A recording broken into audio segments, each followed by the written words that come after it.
What is up, everybody? It is Alex from Heavy New York calling from Zoom again, and this time we are here with Ring of Gyges. Thank you both so much for being here. It is great to have you all here. Thank you. Yeah. Great to Thanks be for here. having us. Yep, it's great to have you all here. The new album, Metamorphosis, is absolutely awesome, and I think every track from, when you open from Dragonflies and end with Thank Find Me you. Here, it's just an extraordinary adventure. Do you feel like that this was sort of continuing in a similar vein from what we heard off of like an album such as Beyond the Night Sky, for example, or were you more or less kind of like stepping into like uncharted territory with the making of this album? I think we always like go into uncharted territories whenever we do something. But I think there's a bit of a linear progression, especially from songs like Dawn from our last album. I think that one is more sort of in the style of this new album. But the new album is definitely more sort of modern rock metal type of sound to it. Yeah, I think the previous album had more of a vintage vibe, whereas this one, yeah, definitely more modern, a bit more heavy. Yeah. Yeah. Was that sort of like a Yeah, quite. I would say quite a bit more heavy actually. Yeah. Was there sort of like a preconceived vision of what you wanted this album to sound like? Or being that, your music does have like a lot of experimental aspects behind it, this was like a very improvisational sort of process? You want to go into the Uh, writing process, Helgi? Hmm.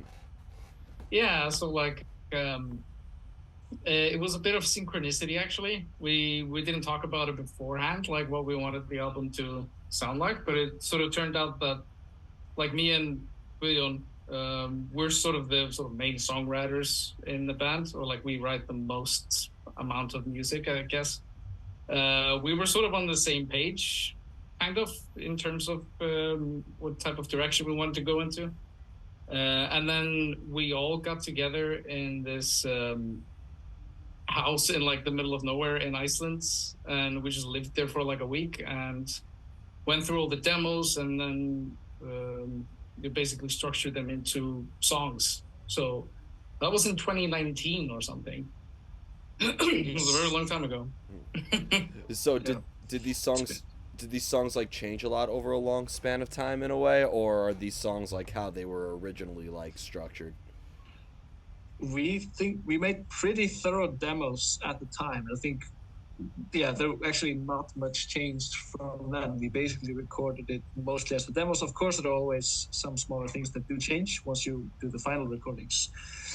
Uh, but yeah, I think we made the whole structures, melodies, and all of that was sort of ready by that time. Yeah, 4 years ago today, Yeah. and Yeah. we actually had 15 songs at the time. We ended up cutting four. You ever Yeah, it was a lot of music. you ever worried that the four songs you leave out will be like a B-side one day and just be the biggest hit you guys ever had? I think definitely, probably some of them would be included on the next album. I would think so actually. Okay. Yeah, that's always good to save them for later, right? Yeah, Yeah. we got some in the bank. Yep. Yeah. Yep. I've always thought that there has been like a lot of evolution with you're having two albums and the two EPs now as well. Like, has it always been sort of like easy to sort of try new things? Because I feel like I see many different elements when you look compare Beyond the Night Sky to Metamorphosis or Ramblings of Madmen EP. Like you almost see like a lot of different elements in your style, whether it be prog or straight heavy metal or whatnot. So like, is it fair to say that trying new things may be a little easier, or is there's a lot more flexibility to do that within the making of songs? Well, I think we have no limits, basically. I think that was sort of one of our To what we founding allow within our music, philosophies. I guess, in a way. Yeah. Yeah. So we've Yeah. I mean, always, yeah, we always wanted a lot of variety, just right from the start. So, you know, I think this just comes from our influences. I think we all have relatively similar influences from the prog space, which is sort of, I guess that also defines the variety that comes in there. It's just uh, like I said, we have a lot of common ground, but then there's also the small directions that each of us listens to and maybe brings to the table. Yeah. I was in Reykjavik last summer, and I was astonished by the love of Prague. I was at a Solstafir. I was attending the Solstafir show, and like I was astonished on how many people were like into like Prague or like any of that sort of atmospheric aspect behind it. Yeah, I think the Icelandic grassroots scene has always been quite experimental, generally speaking. I mean, our most famous acts are Björk and Sigurós. I mean, that sort of Yeah, it's a different type of experimental music, I would say. But of course, in their own way, very experimental as well. yeah. Well, I just saw for 2 nights in a row the artists open up for Vili Valo, and I forgive the butchering pronunciation, but Kalen Mikla, I think it's called, is if I did that correct. Yeah. Kyla Mitchell. Yeah, I probably Yeah.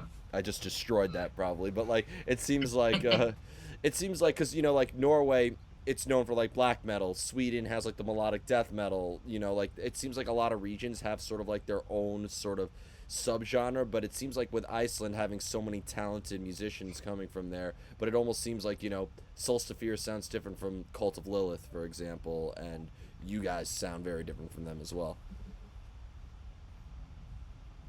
Yeah, I guess.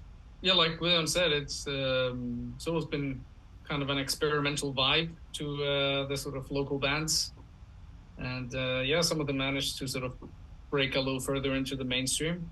Um, but yeah, I don't know, something in the water, I guess. Yeah, I think it's also a common theme among those bands. They're usually much more praised outside of Iceland than they are within Iceland. Yeah, So sort of, like I said, within the grassroots scene. Yeah. Well, Iceland could almost be looked at as the cold Australia in a way because it's so isolated, lots of talent, but a pain in the ass to get out of, kind of. Yeah, exactly. Yeah. So. we got the same population density as Australia. Really?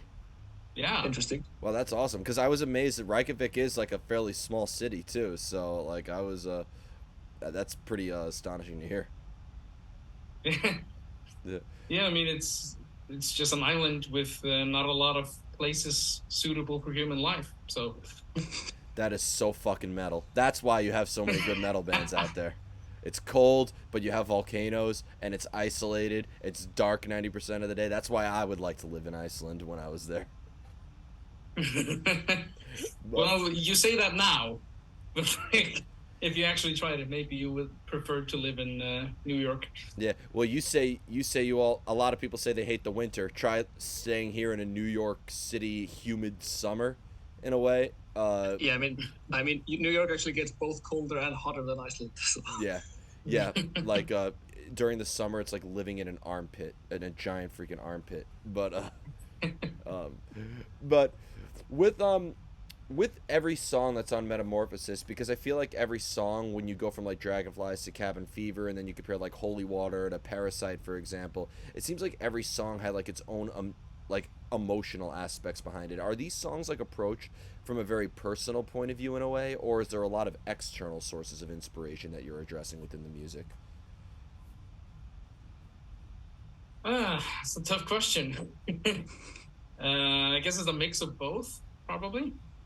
It's like there's always the emotion is always real, but not necessarily the story being told in the song, if that makes sense. Yeah, I think in many cases the lyrics came after the music, so I think often it's more of terms of finding the right lyrics to fit to the already existing music, rather than we're doing the other way around, writing the music based on the emotion from the lyrics. So it's sort of but at least the lyrics that I wrote for the album were mostly written still from a personal standpoint, but still sort of written to fit the songs. So there's never been a time where like you had like a conceptual idea and that maybe helped determine the sound of the music in a way?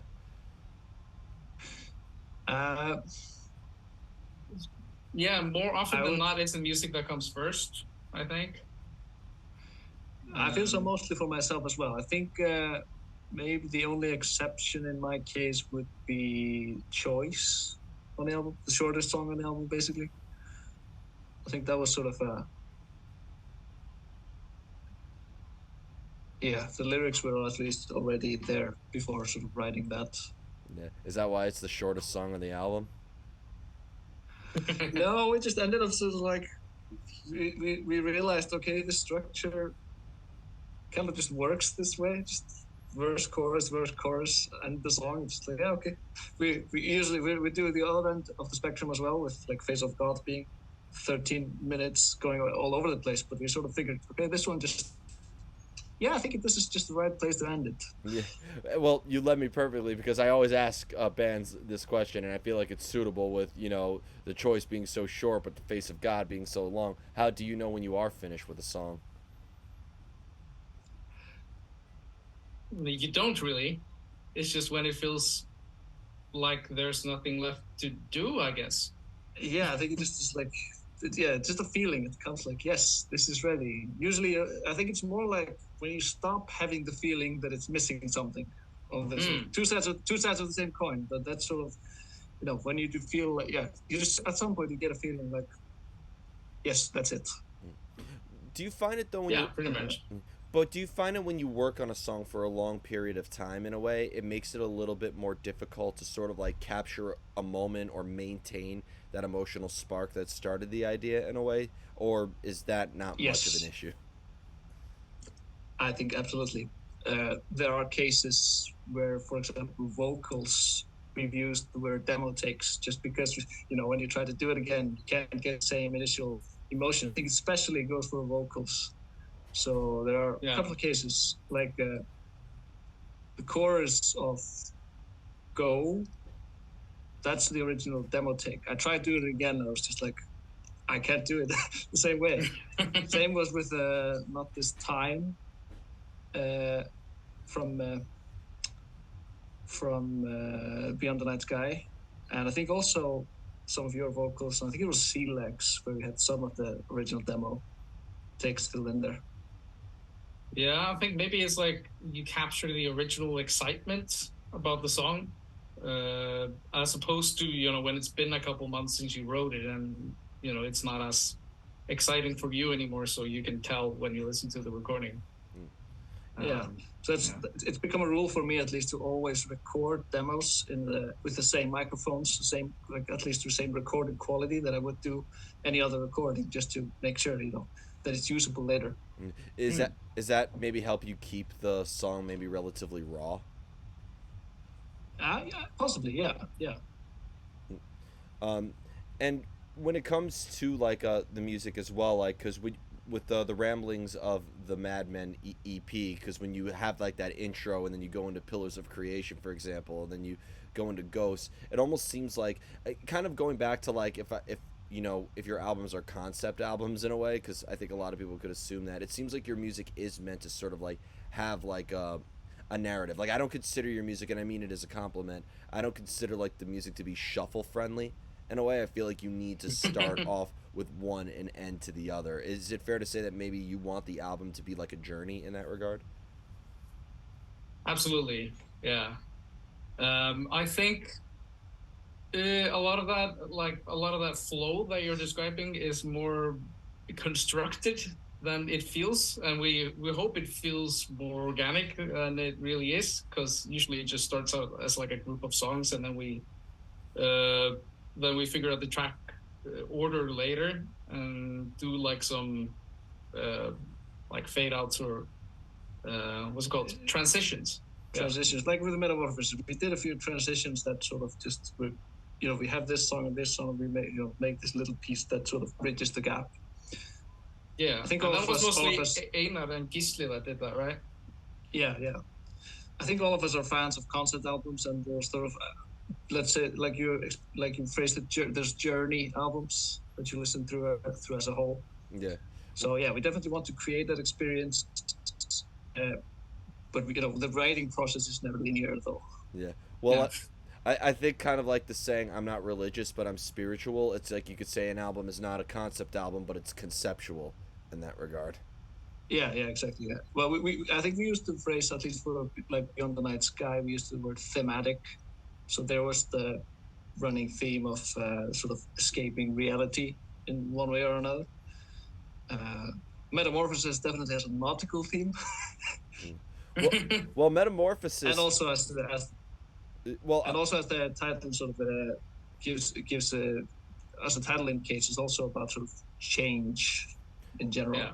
yeah, well, that's what I was gonna ask, and I normally refrain from asking what does the album title mean, especially because I also feel like you want the music to be open to interpretation. But like Metamorphosis, it's a very famous sculpture by Bernini, but it's also something that animals go through a lot as well. But it also is metaphorical in the way that we as humans also change as well, whether it will be inside or out. So is the meaning of Metamorphosis really have one specific meaning? Is it meant to serve as like how we as humans change, or is it kind of like singing about the process, the scientific process of metamorphosis?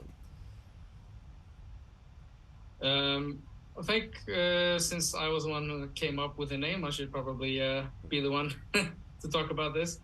I sort of came up with it because I felt like we were evolving as a band. Um, I feel like on our last album, which I'm very proud of, by the way. I think we were testing out a bunch of things, and I personally I'm not sure all of it worked as well as we hoped. But I think on this album we kind of sort of nailed our sound. So it is almost like metamorphosis, like with butterflies and other animals. We've sort of left the pupa. It's 4 year, yeah. well, no, 6 year pupa, I would say. Yeah, it was a long incubation, but Yes. yeah. well, yeah, it was also quite a long time since we heard Beyond the Night Sky, and then we got Metamorphosis. So being that there was such a long gap in between the two albums, did this almost feel in a way like a new beginning for Ring of Gyges? Yeah, I think so. There's also been a lot of stuff happening, like behind the curtain, like with we got a manager and we got a label, which are both very exciting news for us. And I think we're sort of getting ready to take that next step into whatever happens. So yeah, I think that's fitting. Perfect. So before we go, I want to thank you both so much for your time today and for such an awesome album that we've seen in Metamorphosis. Is there just anything else with Ring of Gyges that you'd like to promote with the release of Metamorphosis in terms of shows coming up? Any chance of a U.S. tour? Well, shows are a little bit of an uncertainty at this point. There's we're basically trying to line up a tour as soon as we can. There's been a couple of postponed ones that we were supposed to be going on earlier, and so it's supposed to be worked on. I guess still that economy is recovering from COVID. At least still has the indirect impact on the tours that were planned for us. Yeah, we're gonna try to do like a release show in the summer. So we're in the process of planning that. Hopefully everything works out, and maybe we'll live stream it, which I think would be a fun idea. And maybe people in the States could actually see us live. Live, exactly. Yeah. But of course, we do hope to come over to the States as soon as it's as soon as it's financially viable. Because, yep. The visa issues are not so easy to deal with. As they'll say, just get a boat from just get a boat and row it from Iceland to the U.S. What's the worst that could happen? Come on a Viking ship and invade the U.S. with our music. Hey, you put hey, then that would be one of the most metal things you could ever do. Just you gotta play as you're approaching the shore, and then like get off the boat, be like, oh, so what venue are we doing tonight? So. But thank you all so much, everybody. We are here with Ring of Gyges. Be sure to check out Metamorphosis. This is Alex from Heavy New York, and we will see you next time. Thank you so much.